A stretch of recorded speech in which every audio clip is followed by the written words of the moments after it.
head of the Polish MOD, Mariusz Błaszczak, unexpectedly announced via his Twitter account that Poland has procured several thousand light M72EC Mk1 anti-tank grenade launchers. So far, no information has been made available on the potential industrial cooperation that could be a part of this deal, the manufacturing of this simple weapons system, or the delivery schedule. According to the published information, the contract concerns several thousand M72EC Mk1 laws with a training and logistics package. The total value is approximately PLN 150 million, and the deliveries are to be made quickly. As indicated by the Armaments Agency, this is the first stage of the GROT task, which includes the purchase of weapons of this class for the needs of the Polish army.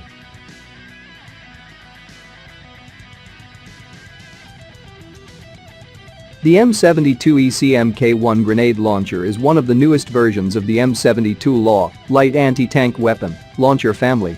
This variant is designed to combat all kinds of modern combat vehicles, including tanks.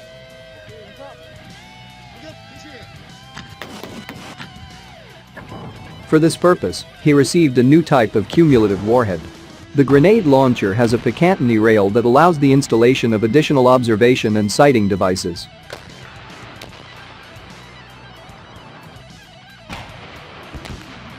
As Lieutenant Colonel Krzysztof Batek, spokesman for the Armaments Agency, pointed out, the first stage is to quickly strengthen the anti-tank potential of the Polish army.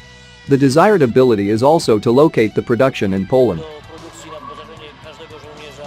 Granatnik, który jest rewelacyjny, jeśli chodzi o jego parametry techniczne, jest bardzo lekki, przyjazny i According to the Federation of American Scientists Military Analysis Network, M72 LAW is a lightweight, self-contained, anti-armor weapon consisting of a rocket packed in a launcher. It is man-portable, may be fired from either shoulder, and is issued as a round of ammunition.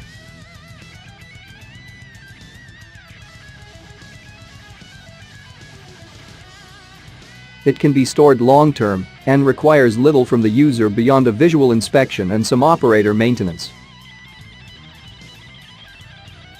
The launcher, which consists of two tubes, one inside the other, serves as a watertight packing container for the rocket and houses a percussion-type firing mechanism that activates the rocket.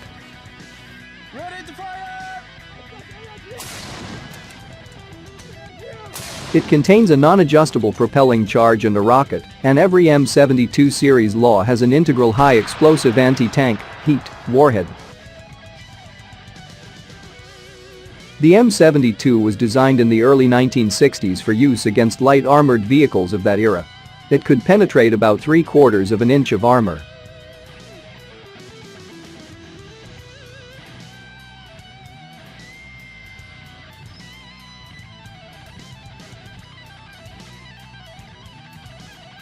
This may not seem like much, but it's better than a small arms fire when going up against an armored personnel carrier.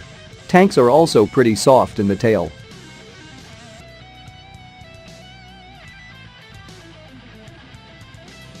A LAW fired into the back of a Russian T-62 would have had a good chance of disabling it with a hit to the engine compartment.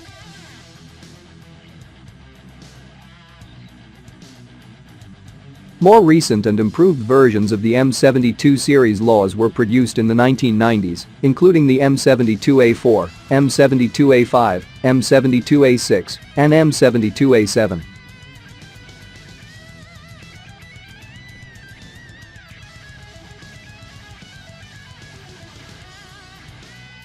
These newer versions increase their range and accuracy in providing warheads with increased penetration power.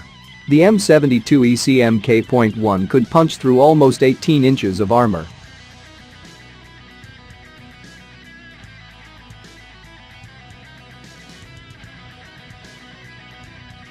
Although the M72 is mainly used as an anti-armor weapon, it may be used with limited success against secondary targets such as gun emplacements, pillboxes, buildings, or light vehicles.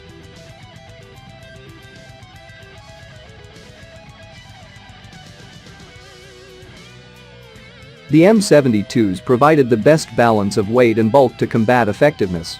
It was considered an excellent munition to be used against insurgents firing from close and medium range.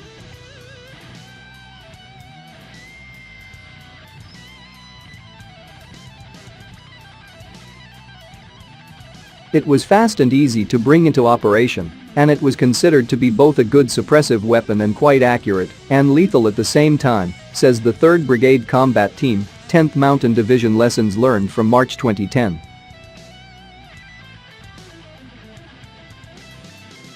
Decades after its first launch, the M72 would most likely be recalibrated. Nammo, an international aerospace and defense company headquartered in Norway, has seen promising results in the M72 when mounted to a drone.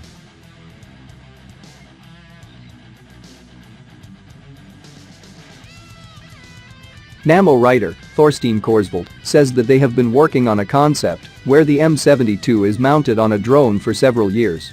The result is a flexible and powerful anti-vehicle or anti-tank weapon that can be operated remotely.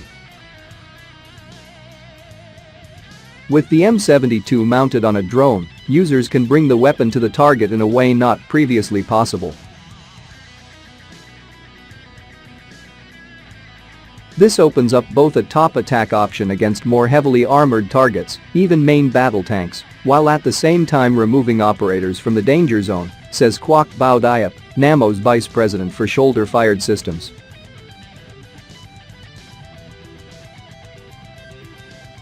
We may have to wait a little bit more as the project is currently tested for quality assurance. Now we need to make sure that everything works well together. Also, there are possibilities for enhancing sensor and system integration, says Diop. Another advance was to reduce the backblast effect of the weapon to the point that it can be safely fired from within an enclosed structure. Rocket-propelled munitions create a great deal of heat and blast from the back, and firing one out the window of an enclosed room was likely to seriously burn the operator. The M72 would be very effective in urban warfare if it could be fired down onto a tank from a second or third story window, but the backblast made that impossible to do safely inside a room or even a bunker position. This new improvement, along with higher velocity and improvements in armor penetration, would make the M72 into a superb short to medium range, light anti-armor and anti-structure weapon well into this century.